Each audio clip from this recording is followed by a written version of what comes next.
Sino gana? Inibisan.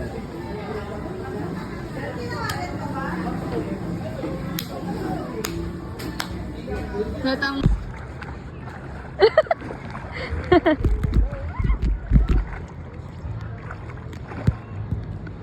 Yay! Tatawa eh.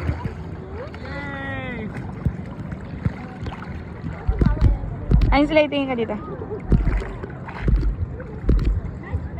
Ah, nakatayo siya oh.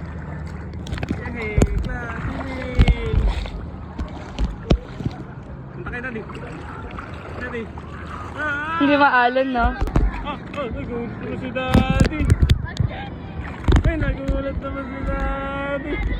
Swimming ka, ayun sila. One. Wow! Jump talaga siya. Okay, mami. Maalat, maalat. Hindi ko naman titikman. Maalat mo ba? Ay, Ay, si Sandro. Love, ilublob mo ulit dito banda para i-video ko. Ano, no running time.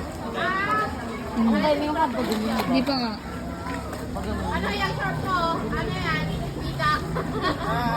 Ayaw niyo lang ako mag-up. Naku, nakakapagod yan, Luan Boy. Kaya yan, kaya yan. Ang maituturing na pinakamalakas na bagyong nanaranta sa Pilipinas ng taong yon, Papa Dudut. Bagyong Kading. Marami ang napinsalang kabahayan, Naput ko marami ang Tapay na yan, after 5 years namatay si Manuel. Nang panahong iyon ay si Patricia na matalik na Kailak mo ata kaibigan ni, ni Luna. lakap to marin itawan. Damang-dama ko ang sakit na nararamdaman ni Luna nang ikinuwento niya sa akin ang pagkawala ng best friend niya.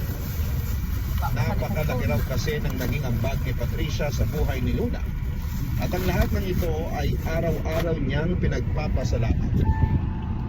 Ilang araw na pinagdagsa ni Luna ang pagkamatay ni Patricia at sa mga araw na mabigat ang kalooban nito ay kailanman ay hindi siya iniwan ni Sol, Papa Dudut.